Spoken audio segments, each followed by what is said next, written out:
Olá pessoal, tudo bem com vocês? Que bom que a gente está junto de novo aqui no nosso Mexeu com Você, Mexeu Comigo. E eu queria começar mais uma vez, como eu faço sempre, agradecendo a cada um de vocês pela participação, pelas mensagens. Estamos crescendo, estamos ficando grandão mesmo, né? E é importante que isso aconteça para que as nossas discussões aqui ganhem mais dimensão, né? Ganhem proporção, atinjam essas discussões outras pessoas, outras mentes e outros corações, para a gente fazer diferença, né? A nossa ideia aqui é tentar tratar assuntos que são relevantes, que vocês escolhem, que devem ser tratados aqui, e aí nosso papel é tentar escolher as pessoas adequadas para tratar de cada assunto, né? Para a gente ampliar os nossos horizontes, né? Não ficar na mesmice, repetindo frases feitas que a gente nem entende muitas vezes. Então eu quero agradecer demais pela presença de todos, já peço para você dar um like, você compartilhar também, não se inscreveu ainda no canal, tem que se inscrever para a gente atingir mais pessoas. E você sabe, né? A gente está no Teleplay, que é o novo canal de notícias, canal de informação e de entretenimento do YouTube. Então é só você procurar lá Teleplay, você vai achar a nossa programação. Entre essa programação está lá o nosso podcast Mexeu com Você, Mexeu Comigo, tá bom?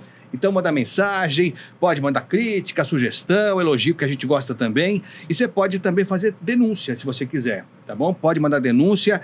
Lógico que a gente vai preservar a fonte, sigilo é absoluto, é total, você não precisa se preocupar. A gente vai investigar, vai checar essa denúncia, se ela for verdadeira, né? Se existir de fato o que você está falando, a denúncia que você está trazendo para a gente vai trazer aqui no podcast, vai cobrar as autoridades. Aliás, como fizemos no último programa. E, aliás, estamos cobrando até hoje o que nós dissemos no programa passado sobre aquele escândalo envolvendo o SAMU de São Paulo, né? Uma coisa maluca, o SAMU, que é um patrimônio nacional, muito importante o SAMU de São Paulo, mas que se envolveu num caso muito mal explicado. Você deve se lembrar, um treinamento oficial feito pela Prefeitura de São Paulo, autorizado pela Prefeitura e pelo comando do SAMU de São Paulo, para você treinar novos socorristas na motolância, né? A motolância é aquela moto que chega antes da ambulância do SAMU para atender em casos de emergência e salva vidas, né? É algo indispensável, né? A motolância hoje virou um instrumento indispensável. E é importante que a Prefeitura prepare outros profissionais, só que não da forma que fizeram, né? Se você não lembra, depois você procura o programa anterior, mas foi o seguinte, foi feito um treinamento em dezembro, sem nenhum cuidado, sem nenhum controle, sem nenhuma fiscalização. As motos não estavam preparadas para esse tipo de teste. A moto preparada tem que ficar sem a antena, aquela antena que protege contra a linha de cerol, sem o baú, sem o espelhinho, para que em caso de queda isso não vire uma arma contra o piloto. Bom, não fizeram nada disso, né? Fizeram tudo errado e aí deu no que deu. Um dos socorristas, o Francisco, teve uma queda de moto, tragicamente a antena entrou no nariz dele, uma tragédia, um horror, não é? Um negócio pavoroso, pavoroso. Atingiu o cérebro, olha, até me arrepio de falar disso. E ele morreu. Dias depois morreu, porque além de tudo, não teve o socorro no momento adequado. Ele estava num lugar que só tinha socorrista, e eles conseguiram não atender o colega. Ele foi atendido depois de 4 horas, 5 horas, morreu. Falei com a esposa dele, falei com a filha dele vai falar com a gente hoje aqui. É um negócio assustador. E a Prefeitura não se manifesta, não faz porcaria nenhuma, está escondendo isso. E a imprensa está escondendo também. Acho que eu tenho autoridade para falar da imprensa aqui, pelo tempo que eu tive na grande imprensa, e tenho muito orgulho disso, dos veículos pelos quais passei. Agora eu não entendo por que a imprensa não está entrando nesse caso. Por que será? Eu não consigo entender. Aliás, o único veículo de comunicação que fez, além do nosso aqui, a Band fez. A TV Bandeirantes fez. Aliás, quero mandar um abraço para o Juliano Dipp, grande profissional, grande colega, grande repórter. Fez a reportagem correta, completa. Estranhamente, eu nunca vi isso. Estranhamente, a matéria sumiu das redes sociais da Band. Entrou no ar uma vez. Se você consultar agora no Google, vai aparecer lá o link da matéria. Só que você clica e não tem. Dá erro. Sumiram com a matéria. Pode ser uma coincidência? Pode ser. Pode ser uma coincidência de que esse ano é um ano eleitoral? Pode ser também. Pode ser que o prefeito não tenha gostado da reportagem? Pode ser também, né? Agora, não sei se a gente está aqui para isso, né? A gente está aqui para cobrar providências, né? Já fizeram tudo errado desde o início. Era a hora agora de ser decente. Com a família, principalmente. Com a família, que está desamparada. Bom, vamos tratar disso aqui também. Falar de dengue, Que coisa, hein? São Paulo decretou estado de emergência, é a nona unidade da federação que já decreta o estado de emergência, porque os números são assustadores. São assustadores e a gente precisa saber o que a gente faz para tentar conter esse problema, né? A gente tem uma parte que depende da gente, de cada um de nós cidadãos, mas tem uma parte que depende do poder público, né? A vacinação e tal. Mas na vacinação também a gente tem que dar a nossa parte, né? Porque ao que consta, a procura por vacina está bem fraquinha, né? Então não sei o que a gente está pensando da vida. Vamos falar sobre isso também.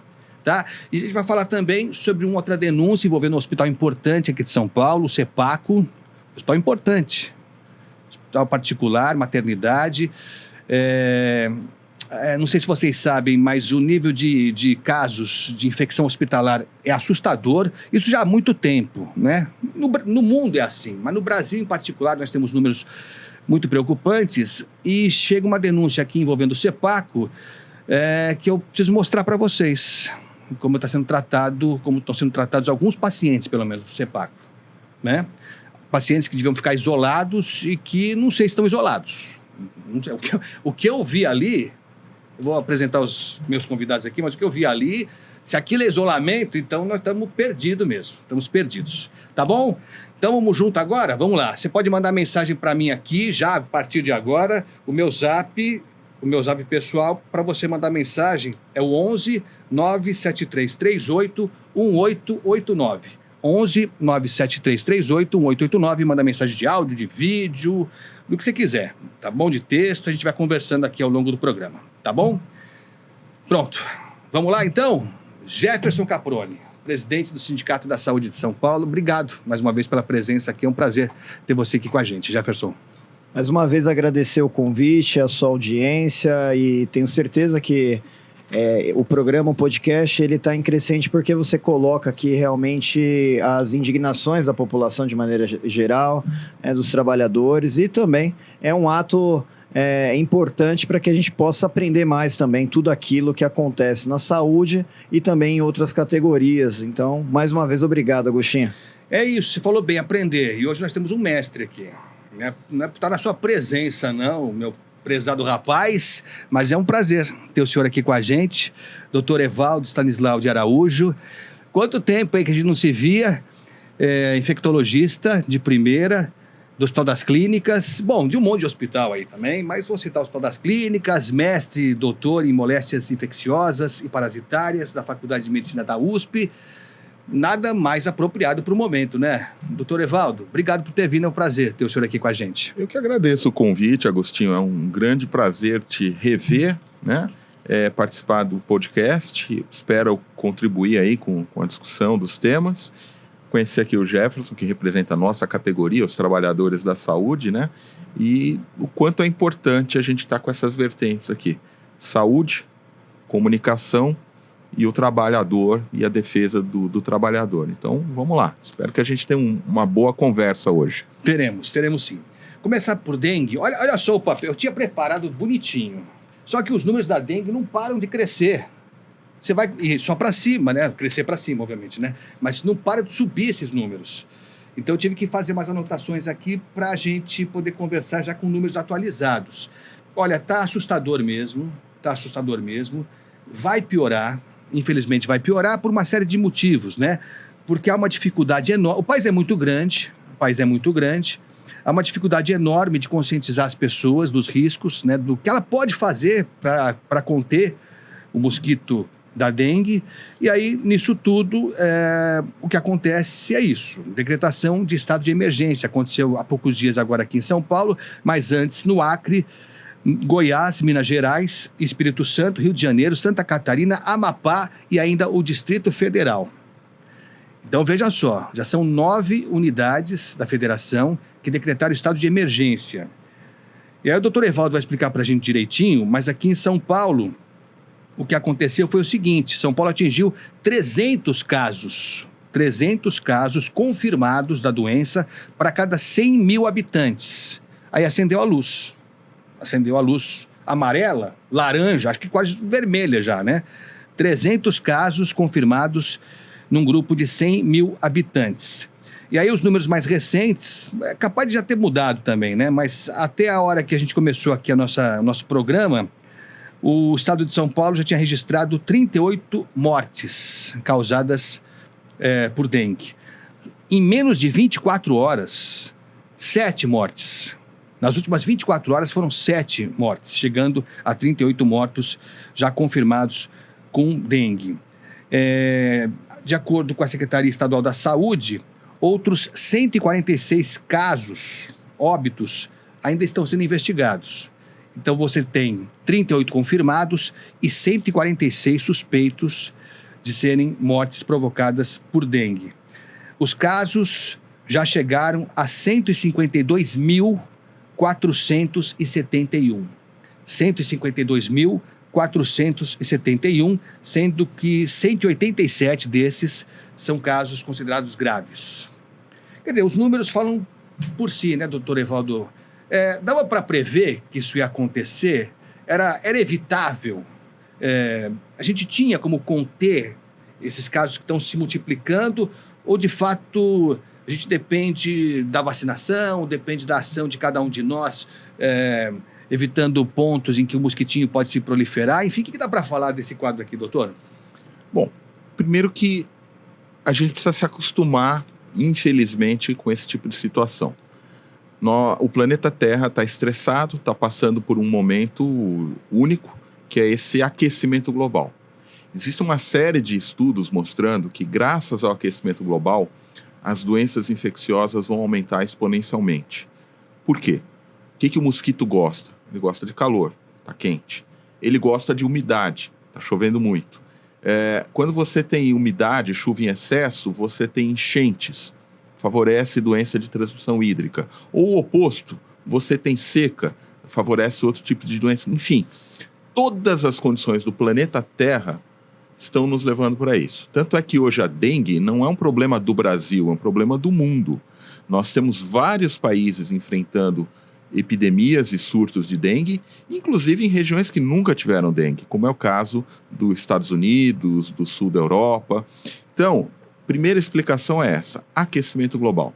Segunda, nós estamos saindo de uma pandemia. Então, nós no Brasil, que a gente já convive com dengue há muitos anos, há muitas décadas, mais de centenas de anos, inclusive. Só que quando, nos tempos modernos, a dengue foi reintroduzida no Brasil, foi em torno de 86. E nós aprendemos muito com a dengue no Brasil. Só que nós estamos num momento de pandemia, e até recentemente era uma urgência, uma emergência sanitária a pandemia. Isso levou uma mobilização muito grande de todos os profissionais de saúde, desde o agente de endemia até o técnico, até o médico, todo mundo cuidando de Covid, não é? E, de certa forma, com esse fenômeno de aquecimento global, uma certa perda de vigilância e cuidado, a situação vem evoluindo. Um terceiro fator que é a própria história da dengue. A dengue ela tem uma periodicidade, quer dizer, o Brasil não é um país simples, é um país de dimensões continentais. Então, você tem regiões que teve muita circulação do vírus, tem outras que não tiveram. E a cada 3, 4 anos, aquilo que foi preservado tem um recrudescimento. E, por fim, tem a questão dos sorotipos. Nós temos sorotipos do vírus, são 4. Os mais comuns, o 1 e o 2. O 3 e o 4 há muito tempo não apareciam e voltaram a circular. Então, eu diria que são todos os ingredientes para uma tempestade perfeita que está nos colhendo com esses números que você trouxe e o mundo sofrendo junto com dengue. É assustador mesmo, até porque a gente passou por um drama, né? O mundo passou por um drama, mas no Brasil as coisas ganharam uma dimensão muito mais dramática, né? A pandemia da Covid-19, a gente lembra ainda, né? Todo mundo tem alguém para lembrar, né? Com saudade, ou passou por dramas pessoais também, e a gente está traumatizado com isso. E eu estava ouvindo falar, eu vou querer ouvir o Jefferson já, mas eu queria rapidinho, doutor Evaldo, que o senhor falasse sobre a postura das nossas autoridades da saúde nesse caso aqui. Porque tem gente fazendo comparação. Não tem vacina também, o governo atrasou para trazer a vacina tal da Qdenga. Há quem diga que não, mas o laboratório também não forneceu também, né? O mundo inteiro está sem vacina. Dá para fazer alguma comparação? Nós aprendemos alguma coisa com a dengue? Estamos melhores nesse caso aqui ou nem tanto? Eu acho, Agostinho, que essa nem Freud explica. Nós somos as únicas pessoas que há pouco tempo, os que reclamam hoje, são os que há pouco tempo eram negacionistas, que não queriam tomar vacina contra a Covid. E agora falam, cadê a vacina contra a dengue? Segundo aspecto, nós temos que comemorar e muito termos vacina contra a dengue. A vacina contra a dengue, ela tem uma complexidade tecnológica que não é simples, senão a gente já teria antes. São 4 tipos de vírus da dengue, como eu expliquei. E quando a gente fala em dengue grave, dengue com complicação, é uma pessoa que já teve dengue antes, em geral, e que ao se expor novamente ao vírus, tem uma resposta muito exacerbada, que se traduz clinicamente como dengue grave. Qual seria o risco de você ter uma vacina imperfeita que proteja contra os 4 tipos? Se você errar um pouco a dose, a própria vacina pode induzir uma dengue com complicações. Então, é uma dificuldade que foi superada. Hoje a gente tem essa vacina que foi recém-registrada. E o Brasil é o primeiro país no mundo a incorporar no sistema público de saúde. Então, não sei o que as pessoas estão reclamando. Porque a vacina foi registrada, a vacina foi incorporada no sistema público de saúde e mais. O Brasil comprou todas as vacinas disponíveis pelo laboratório. Então, é que nem você chegar na padaria para comprar pão, só que o padeiro tem 100 pães para vender e você precisa de 1.000. Então, você compra os 100, encomenda os 900 que faltam, e esses 100 que você já tem, você vai distribuir como você pode, para quem está com mais fome, para quem tem mais risco de desmaiar de fome, por aí vai. Foi uma escolha de Sofia que o Brasil fez. Então o Brasil não deve nada, o Brasil registrou, incorporou, distribui gratuitamente, e pasme, qual é a notícia dos últimos dias? As pessoas não estão indo tomar vacina. Então, as pessoas que hoje alegam isso, que o Brasil demorou, são pessoas que se negavam a tomar vacina de Covid. Isso precisa ser dito com todas as letras. E, em segundo lugar, são pessoas que desconhecem, que só não tem mais vacina porque o laboratório não tem capacidade de entregar mais vacina. E terceiro, a gente precisa entender por que essas pessoas que estão criticando, elas não falam para as crianças que já têm acesso à vacina para irem se vacinar, ou para os pais levarem essas crianças, né? Então, Agostinho, qual é a postura da autoridade nacional do Brasil nesse momento em relação à vacinação? Perfeita. Foi de vanguarda. Foi o primeiro país que incorporou. E só não vacina mais porque o fabricante não entrega a quantidade que a gente precisa. Muito bom.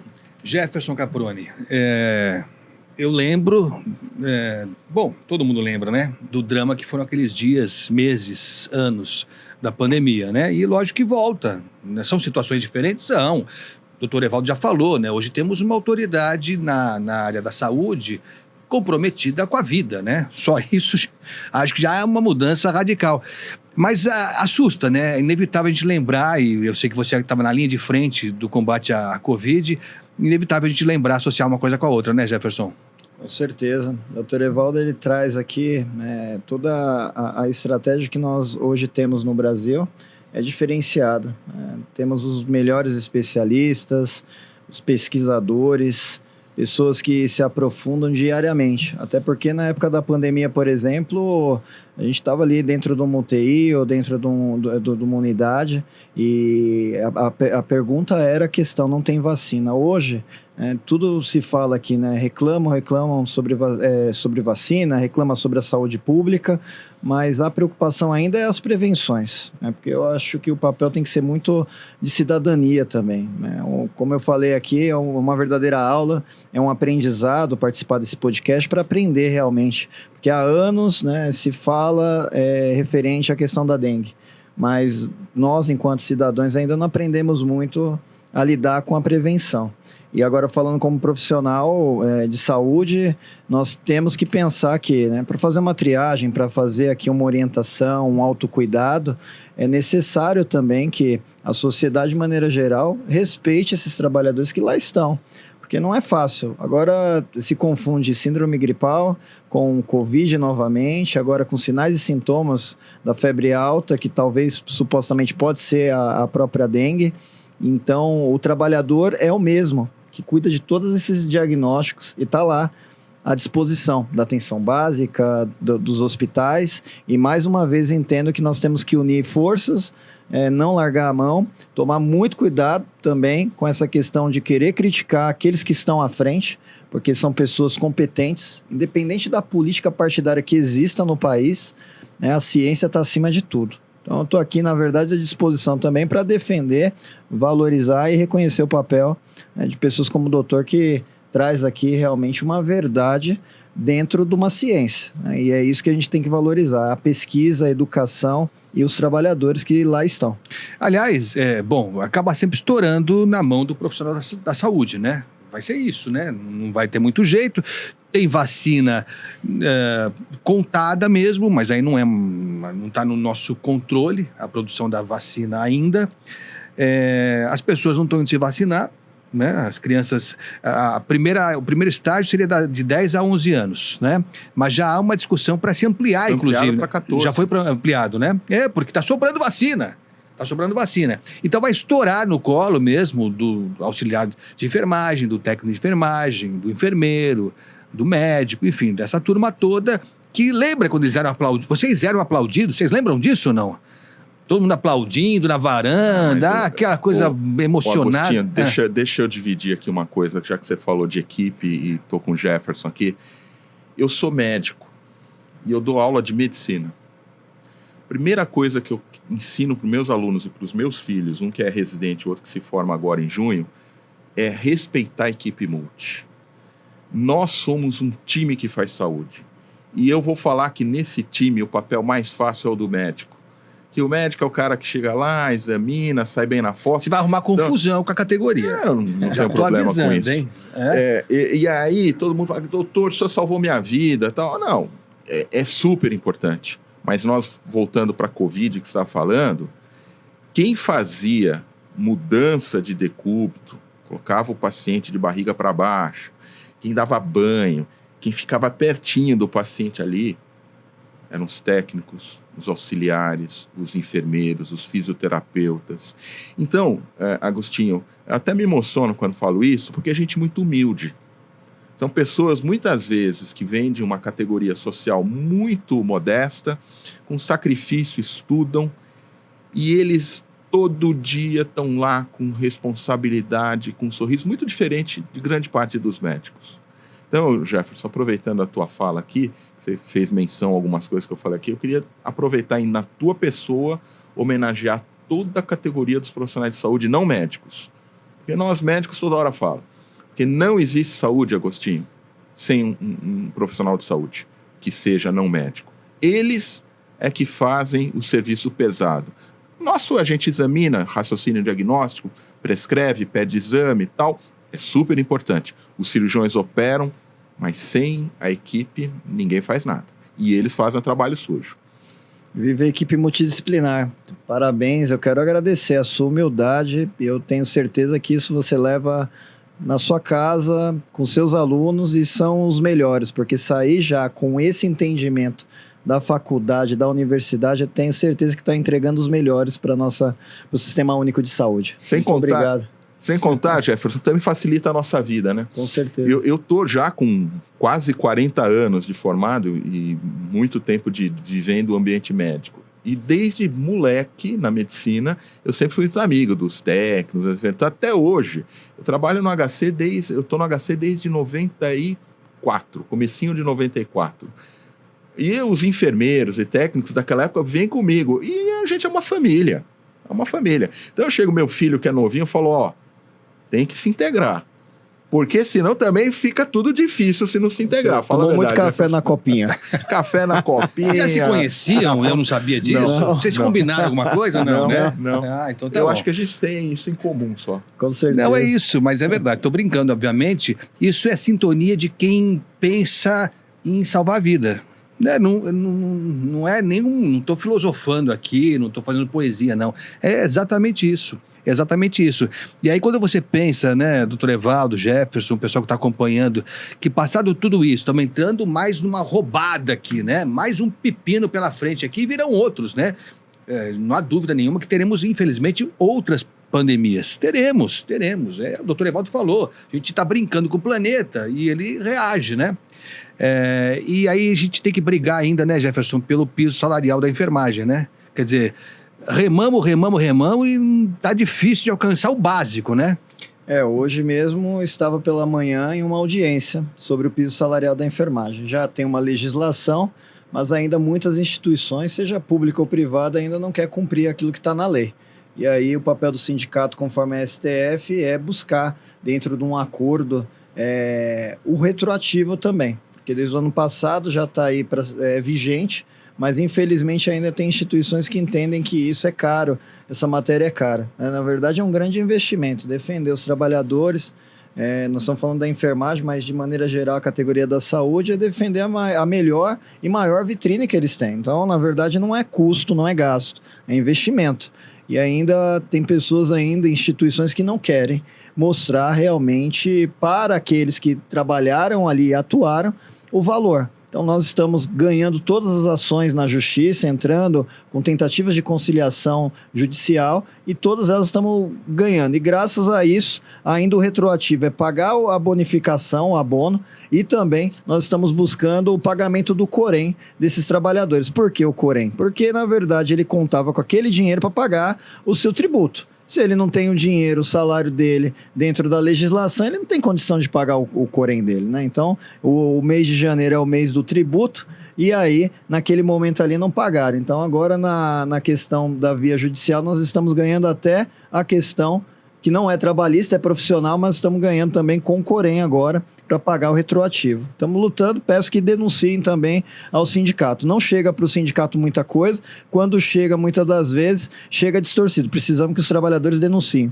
Para o sindicato, para o Ministério Público do Trabalho. Para nós aqui também. Manda para a gente aqui, manda aí. Vou repetir meu zap aqui para você mandar, sigiloso total, 11 973 38 1889. Manda para a gente que a gente vai atrás.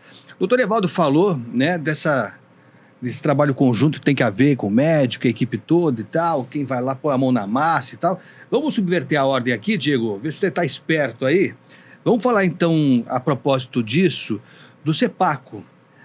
O CEPACO é um hospital importante, né? Importante, acho que todo mundo conhece o CEPACO, já foi atendido lá no CEPACO.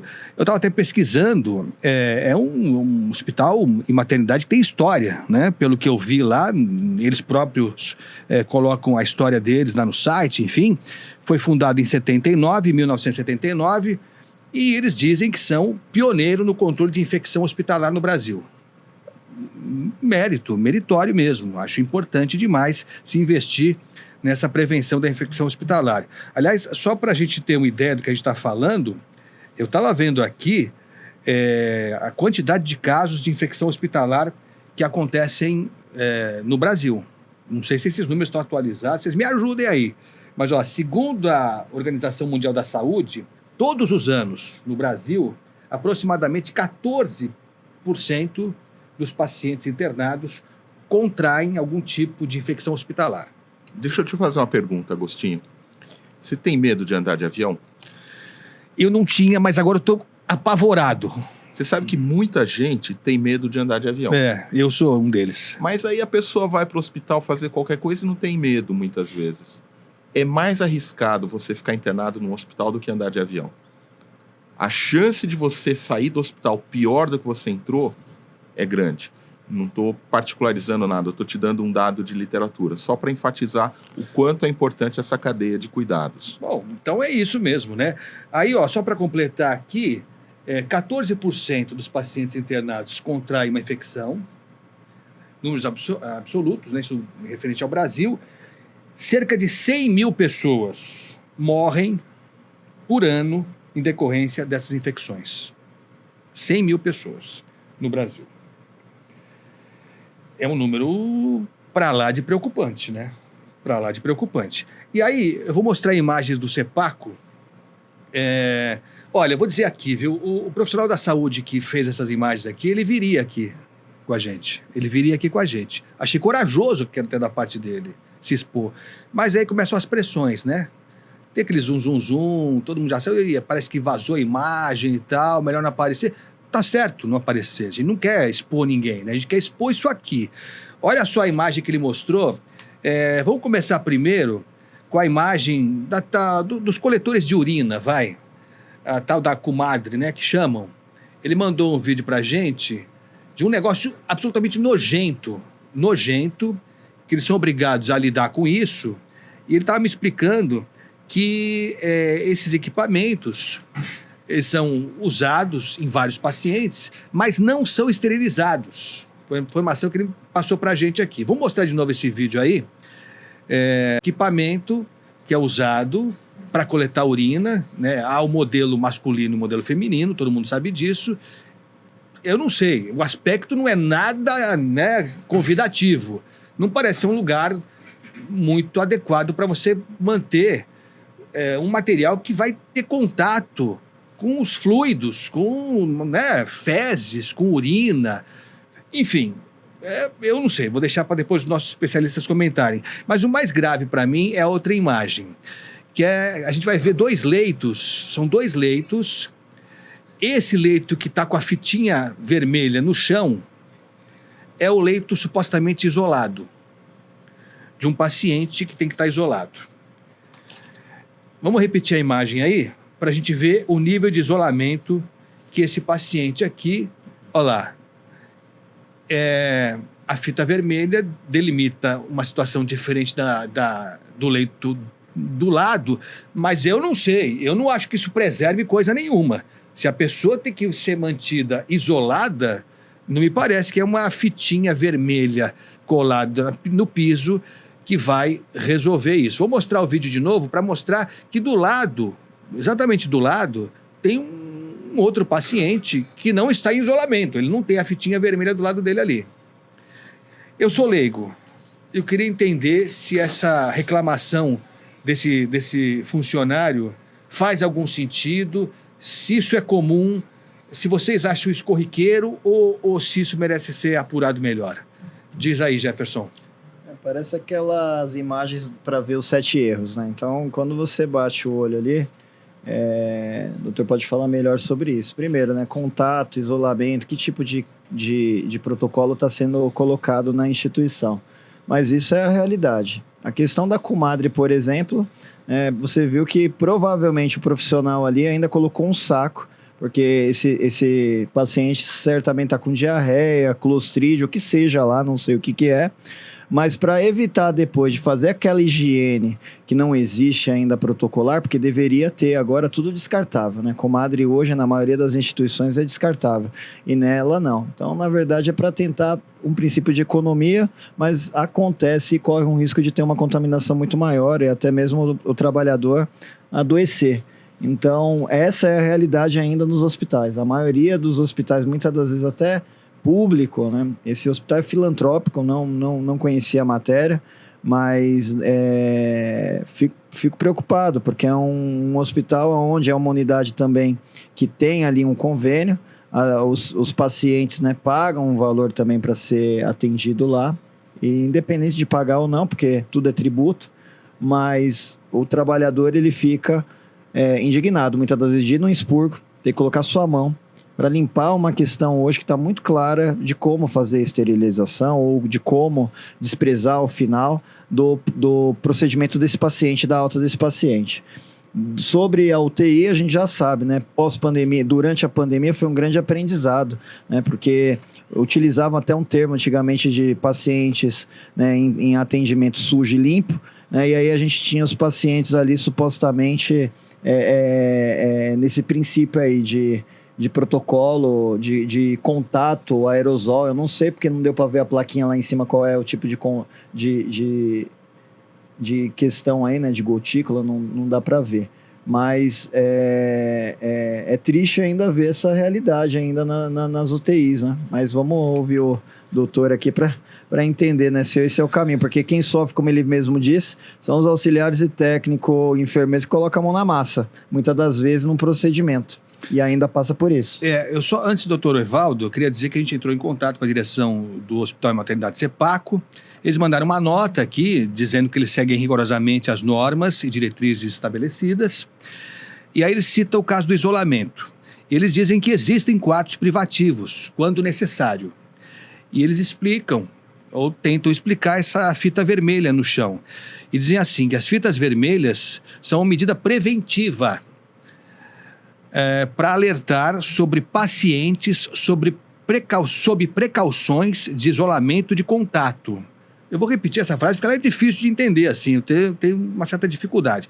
A fita vermelha é uma medida preventiva para alertar sobre pacientes sob precauções de isolamento de contato, aumentando a segurança de todos. Eu não sei. Essa fita vermelha, eu não sei se ela aumenta a segurança de alguém. Eu não sei se aumenta. Só para deixar o doutor Evaldo falar, segundo o funcionário que mandou essa imagem para a gente aqui, esse paciente que estava isolado com essa fita vermelha, ele foi diagnosticado com uma bactéria multiresistente.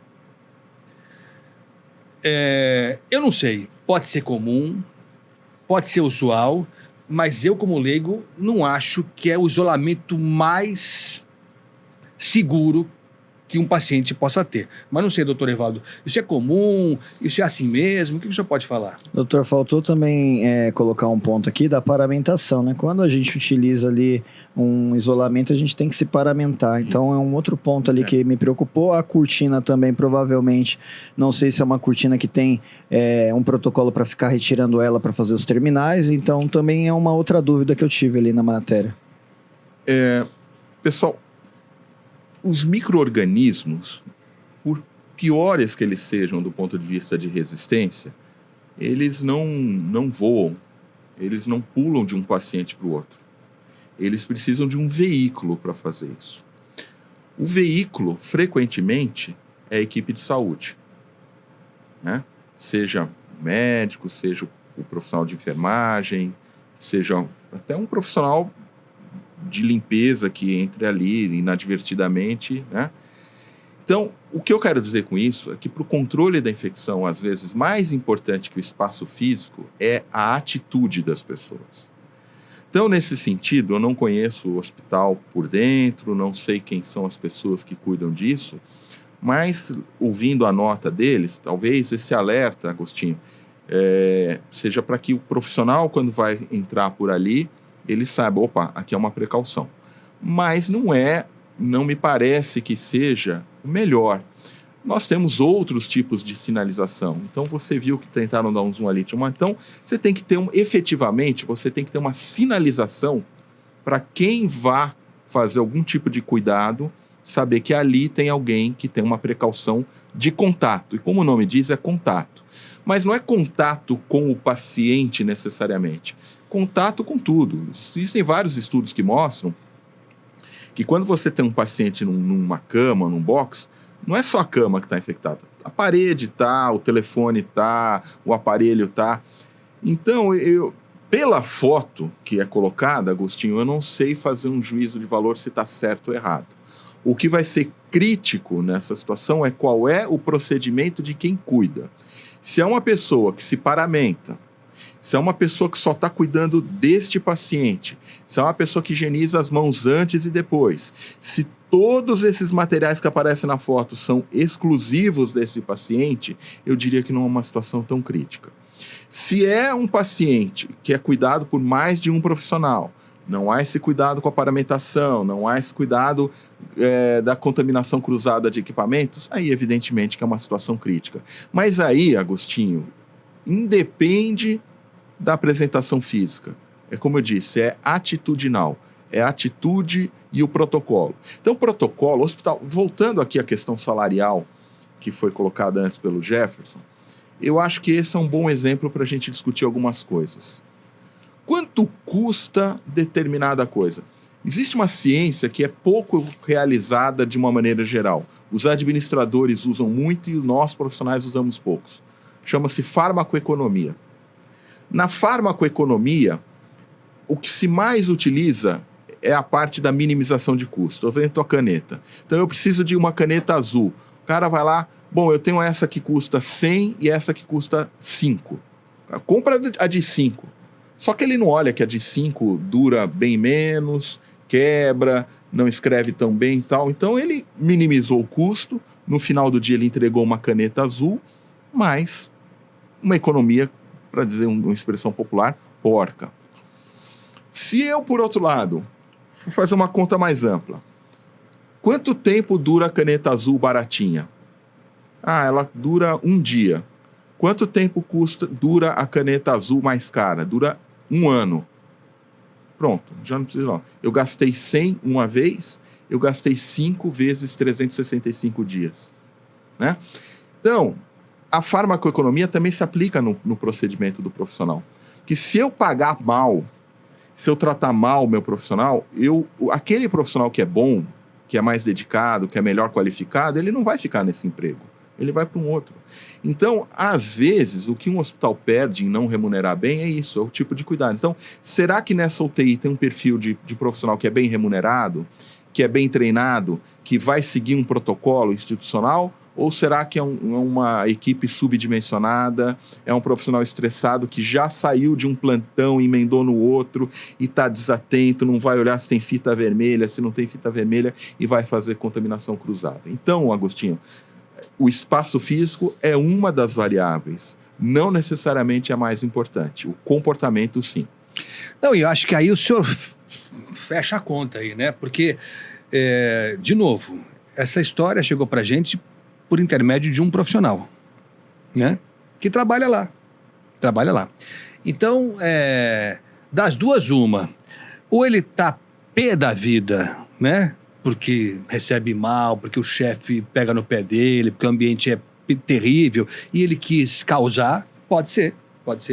Ou se ele for bem intencionado e de fato achou que há um erro ali, ele não está bem orientado pela chefia dele, né? Porque esse profissional da saúde, que eu acho que é uma pessoa bem intencionada, acho que para ele pareceu equivocado aquilo ali. Então, no mínimo, o superior a ele, o chefe imediato dele, não explicou para ele. Ele não entendeu, né? Ele não entendeu como é que funciona isso. Então, nós estamos roubados dos dois jeitos, né? O paciente corre sérios riscos dos dois jeitos, né?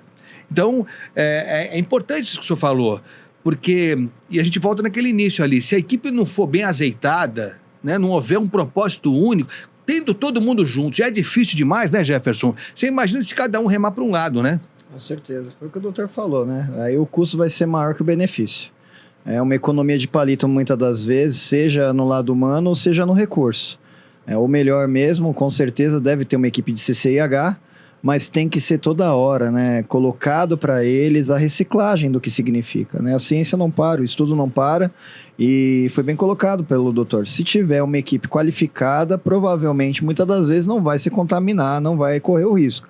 Durante a pandemia inteira, eu trabalho também numa UTI, eu não tive Covid durante esse período, pelo menos todas as vezes que fui testado não tive Covid, mas bem paramentado, bem instruído, e dentro das reciclagens. Agora, preocupa, porque por tudo e por tudo nós não queremos ser crítico aqui ao papel da instituição, e sim realmente porque nós entregamos saúde, entregamos um serviço, e depois a identidade do trabalhador, a identidade da empresa, a identidade do trabalhador, né? Nós temos uma aliança do que nós fazemos junto à equipe multidisciplinar, e nós somos todos. Então, se traz uma matéria como essa, e nós não queremos aqui prejudicar a empresa de maneira nenhuma, mas é colocar realmente a preocupação que aqui está colocada, porque foi uma denúncia. Não, o pessoal conhece bem. O que falta, Agostinho, na teoria você tem tudo. Colocar a teoria em prática é que é complicado. Mas, assim, um dos movimentos fortes que a Organização Mundial da Saúde defende, que o Ministério da Saúde defende, que a Anvisa e todos os órgãos defendem, inclusive nós, profissionais, é o cuidar com segurança. Então, para que você ir para um hospital seja mais seguro do que você andar de avião, existe protocolo para cada coisa. Mas, de novo, o protocolo está no papel, o protocolo precisa sair do papel.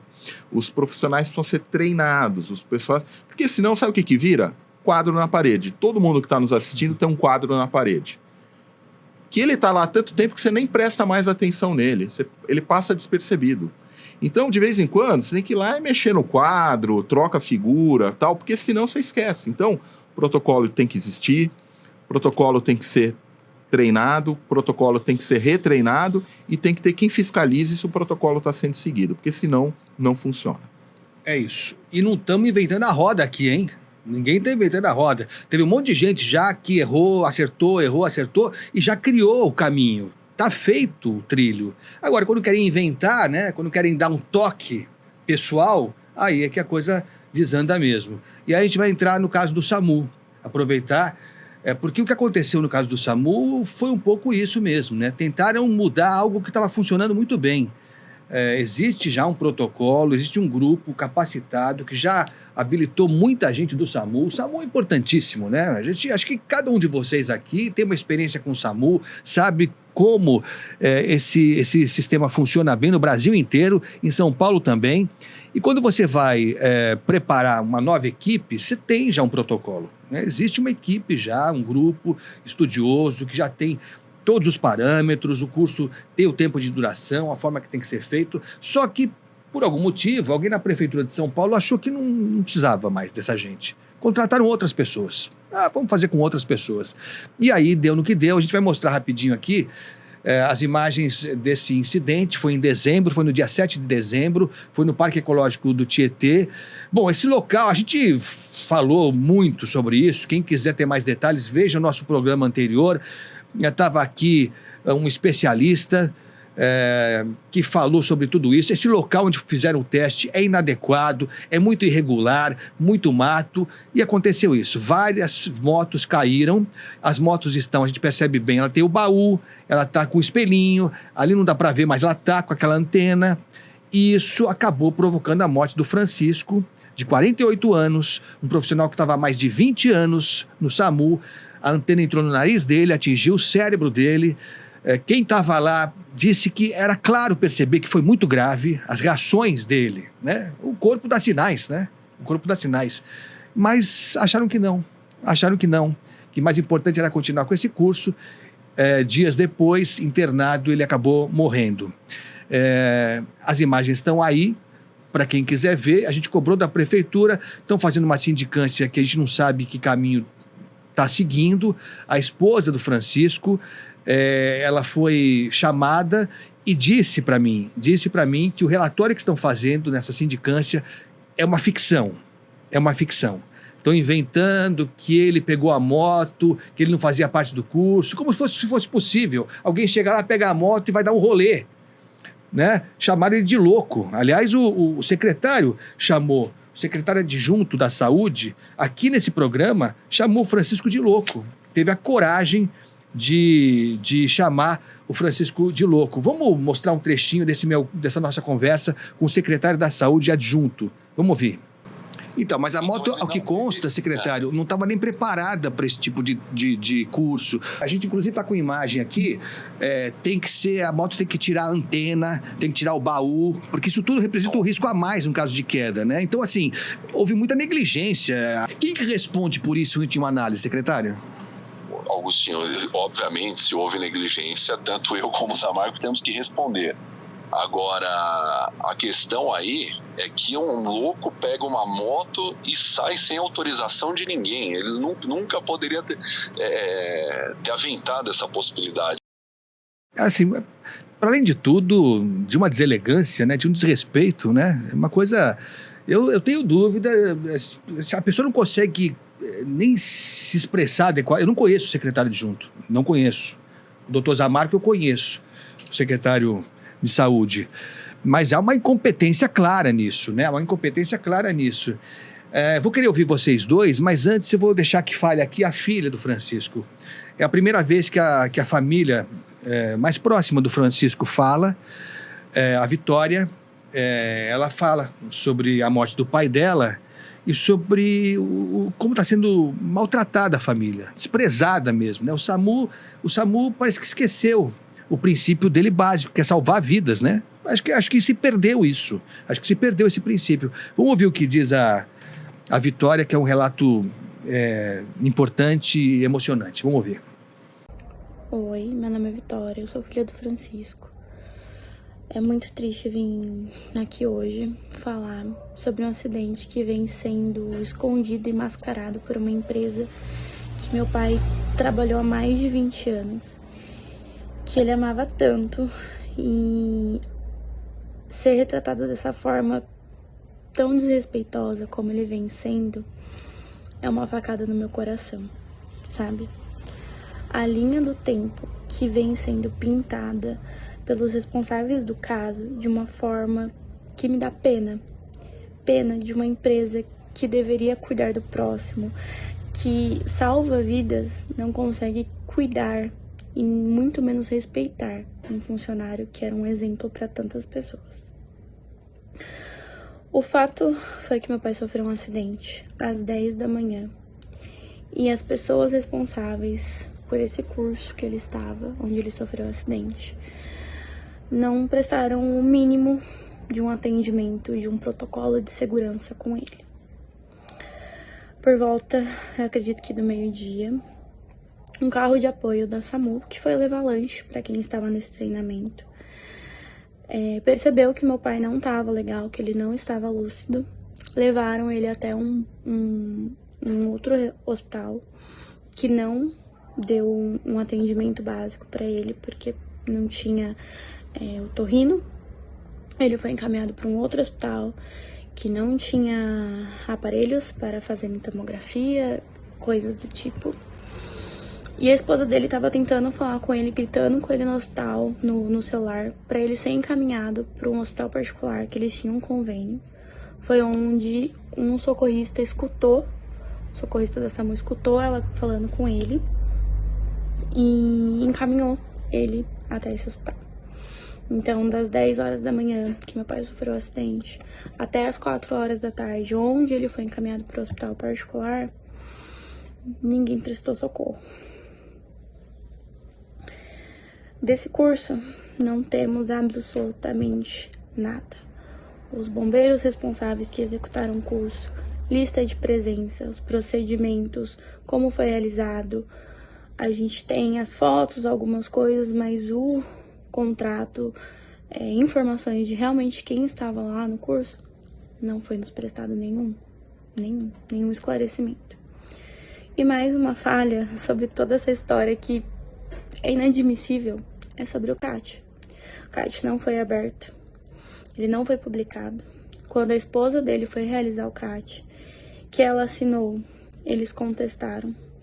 Foi realizado outro CAT que a gente teve acesso, que não contradiz tudo o que a gente, sobre o que ela disse no dia, né? Assinado por um tal de Marcelo Veronese, que ele não é médico, não é legista, não é nada.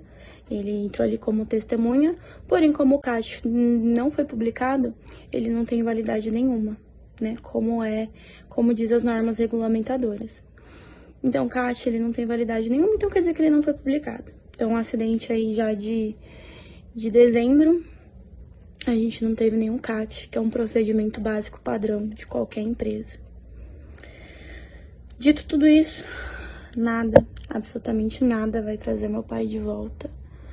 Mas a verdade, ela existe e ela precisa ser dita e esclarecida em todas as formas possíveis, em todos os portais, em todos os meios legais. Que o que aconteceu com meu pai não pode acontecer com mais ninguém. Duro, né? Duro mesmo, difícil demais. A gente está aqui para cobrar providências. Vamos falar sobre isso. Só vou me despedir do Dr. Evaldo. Ele encaixou essa entrevista, que foi tão preciosa, numa agenda concorridíssima, mas a gente já vai se comprometer aqui a voltar para a gente falar mais sobre outros assuntos, tá bom? É só convidar, Agostinho. Eu vou me despedir aqui de você, do Jefferson, de quem está acompanhando. E deixar minha solidariedade à família. Espero que esse caso seja apurado e as responsabilidades também apuradas, e havendo de fato alguma inadequação, como aparentemente você colocou aí, né? Que as punições sejam feitas de acordo com a gravidade do efeito final disso. Lamento, solidariedade à família, espero que tenha ao menos servido de lição para que nunca mais alguma coisa como essa ocorra, né? Uma fatalidade, um acidente muito, muito triste. Jefferson, obrigado.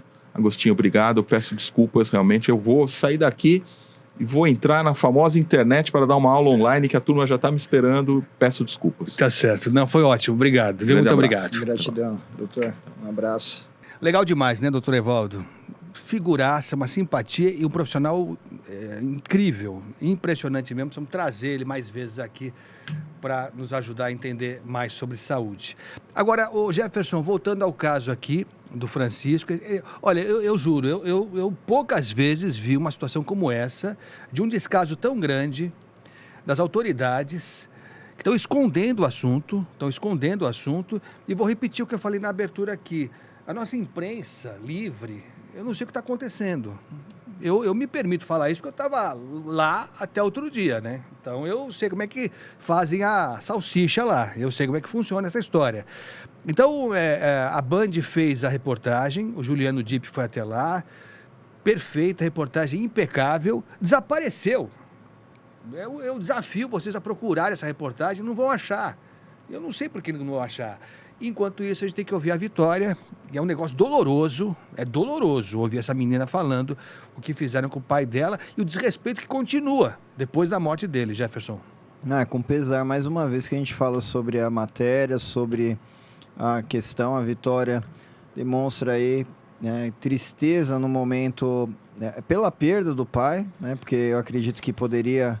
Nesse momento ele está aqui entre nós, né? Porque foi uma fatalidade no princípio que qualquer curso e treinamento tem que ser adequado, mas ao mesmo tempo a questão que ela não consegue ainda fazer justiça sobre o pós-morte, que é a questão de ter um CAT, né, que é uma comunicação de acidente de trabalho, de ter realmente adequadamente ali as orientações da própria instituição, do que significou essa demissão, ou essa questão do óbito, da evolução desse óbito, e principalmente do SAMU, que nós entendemos que são pessoas heróicas que estão lá, mas infelizmente nesse momento alguma subordinação maior faz com que elas se calem.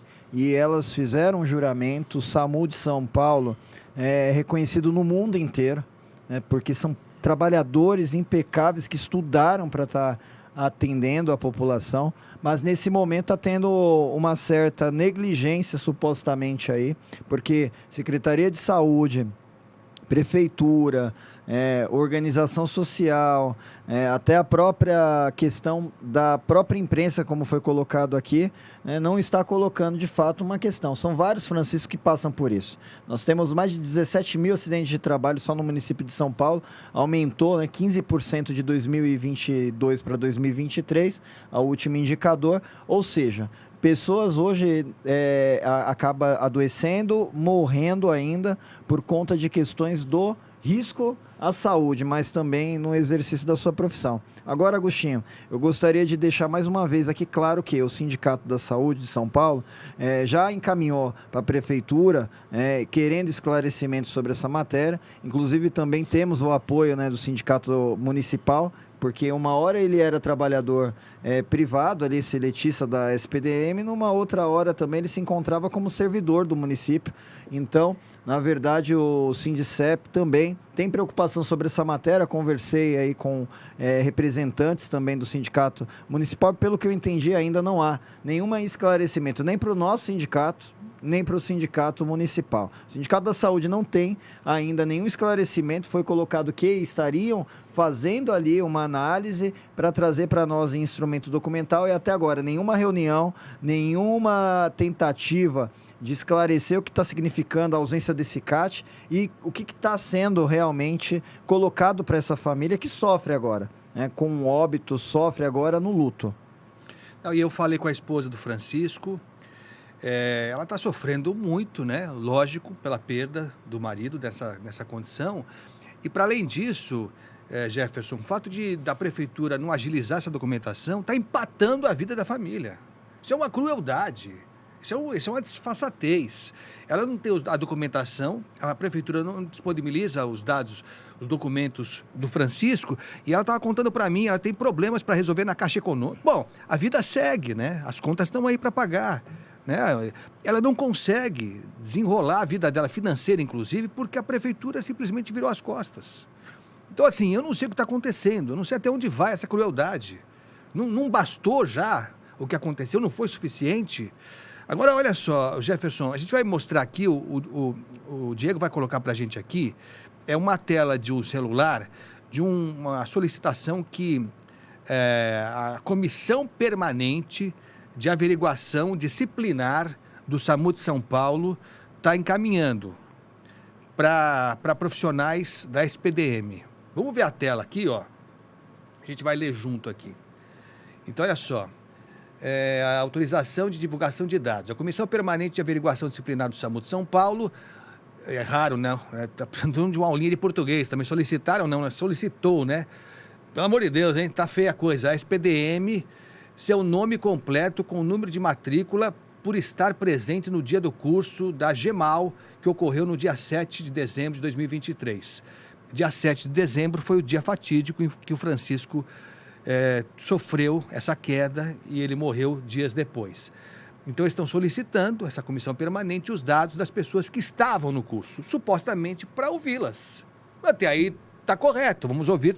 Bom, eu acho estranho não terem ainda, né?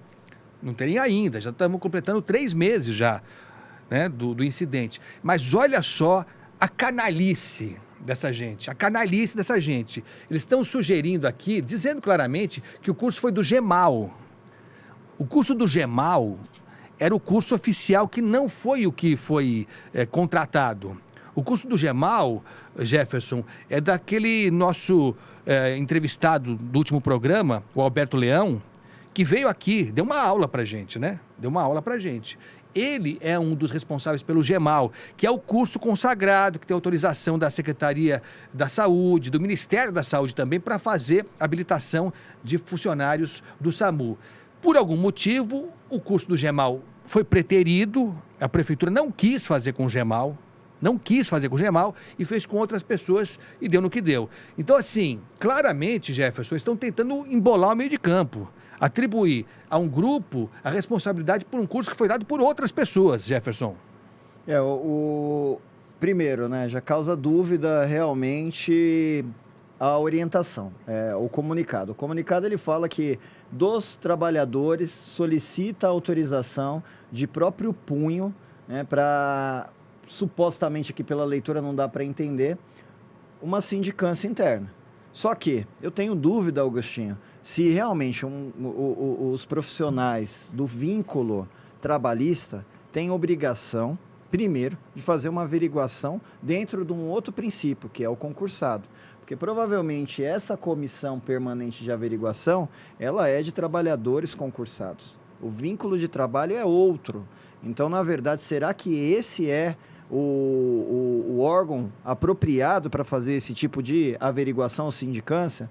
Porque os nossos trabalhadores, então, deverão ter, o seu procurador deverão ter, na verdade, o apoio até mesmo de um advogado para acompanhar. Até porque, senão, a gente está correndo o risco aqui de assediar esses trabalhadores ou até mesmo eles coagidos, porque eles também foram para um treinamento para depois, posterior, trabalhar. Ou seja, eles devem estar com medo. Você acha que algum trabalhador aí vai colocar o teu e-mail aí, se colocando à disposição para essa averiguação? Tenho dúvida, porque esse trabalhador está se sentindo coagido nesse momento. E claro, essa averiguação deveria ser de quem? Do Ministério Público? Seria realmente do Conselho de Saúde, do controle social e não dos seus executores? Da polícia, né? Esse é um caso, aconteceu uma morte violenta. É uma morte violenta. Então foi um homicídio que aconteceu aqui. Né? Se foi doloso, se foi intencional, se foi culposo, se foi um acidente só, aí a investigação vai dizer. Mas olha, eu não entendo também. A polícia abriu um inquérito, que eu não sei onde anda, a gente tenta descobrir. Cada hora esse inquérito está numa delegacia. Vai pulando de delegacia para delegacia. O Ministério Público também, pelo amor de Deus, hein? Que papelão o Ministério Público, hein? Eu todo dia ligo para o Ministério Público. Todo dia ligo para o Ministério Público para saber se eles já abriram alguma investigação, alguma apuração e nada, zero, nada vezes nada. Então eu não sei se é um grande acordo que estão fazendo, não sei com que interesse, para tentar encobrir os responsáveis por esse caso. Eu vou tentar ligar, não sei se vai dar certo, mas vamos tentar, tentar ligar para o Alberto Leão, que é um dos responsáveis pelo GEMAL, que está sendo agora acusado. Isso é uma acusação séria, né? De ser o responsável por esse curso. Vamos tentar ver se a gente consegue falar com ele. Vamos ver se ele atende aqui. Não está combinado, mas a gente vai tentar falar para explicar de novo, né? Essa comissão de sindicância do SAMU está dizendo que foi um outro grupo que fez. Eles estão jogando no colo de outro grupo esse problema que provocou a morte do Francisco. Acho que a gente não vai conseguir falar com ele, não. Mas a gente vai tratar desse assunto ainda muito, porque, pelo que parece, a gente vai ter que cobrar muito ainda a Prefeitura, o SAMU, a Polícia, a Prefeitura, o Ministério Público, enfim, o Alberto Leão não tá agora aqui online, não. Mas, olha, para além da morte do Francisco, como disse a Vitória, nada vai trazer o pai dela, né? Isso não tem mais solução. Agora, a preocupação, né, Jefferson, é que tipo de profissional saiu desse curso.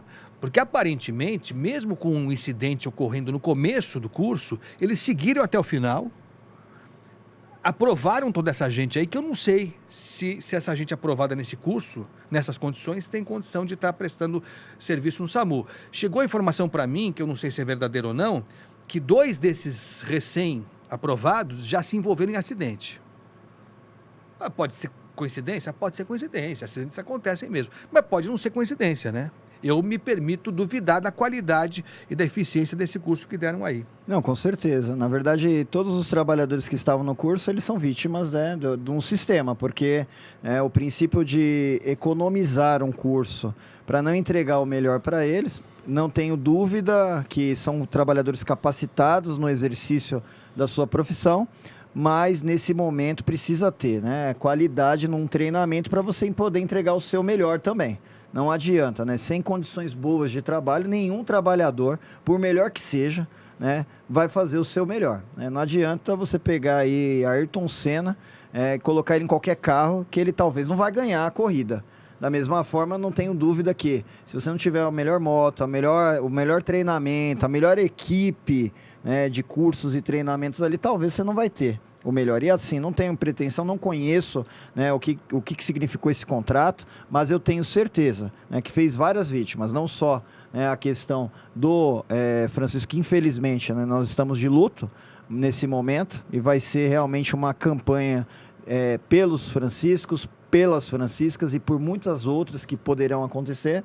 E também, mais uma vez, reforço que não tem autoridade uma sindicância dessa para analisar um fato desse, porque é um fato policial mesmo. Não temos condição, né, de uma questão civil, criminal, ser analisado só numa via administrativa. E nós também, enquanto sindicato, vamos encaminhar, após essa denúncia aqui, também para a SPDM, o esclarecimento se realmente esses trabalhadores estão tendo respaldo, orientação e até mesmo segurança sobre a equipe, porque provavelmente o SAMU agora, com esse treinamento, está deixando a desejar, talvez, para essa equipe, que está aí buscando também querer salvar a vida. Mas como você salva a vida em exposição? É isso. E vamos continuar cobrando aqui, né? O sindicato, vamos cobrar o Ministério Público, cobrar a polícia, cobrar a Câmara Municipal. Cadê a Câmara Municipal, hein? Não é o caso de subir lá no púlpito e gritar lá para ver se alguma coisa acontece. É ano eleitoral, né? E os candidatos, hein? Eleitoral. A Prefeitura de São Paulo, hein? Não é o caso também? Não é o caso de tratar. Esse é um assunto relevante. Cadê os candidatos? Eleitoral. O prefeito Ricardo Nunes, que é prefeito em exercício, mas é candidato, né? Aparentemente será candidato.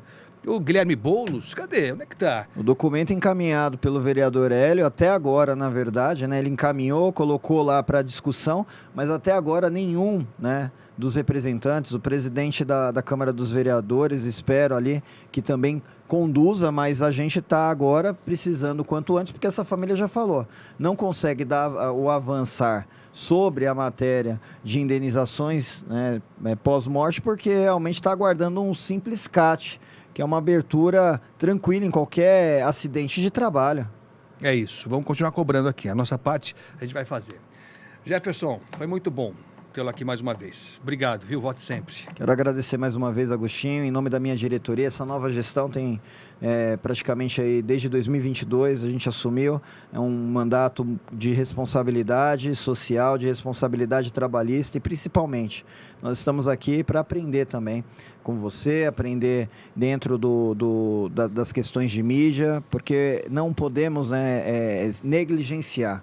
Nós estamos aqui para lutar por um trabalhador, lutar por uma sociedade mais assistida e bem assistida na saúde. E eu tenho certeza que a minha diretoria, a minha gestão, junto com esse canal que você nos abre aqui, é muito importante, para que realmente aquilo que fica nos bastidores comece a aparecer. Quero já parabenizar a antemão, porque é diferente, é inovador o seu canal, o podcast, que a gente fala que é seu, mas já se torna nosso de maneira geral, porque a gente se sente aqui bem para poder falar tudo aquilo que nós acreditamos enquanto também seres humanos. Muito obrigado.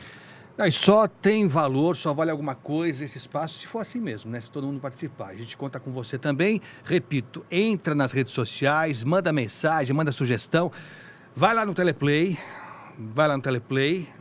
no YouTube, tá bom? Você vai gostar, tem uma programação que vai crescer bastante. Aliás, teremos novidades em breve, vocês não perdem por esperar e a gente se encontra na próxima programação já, tá bom, pessoal? Valeu, abraço.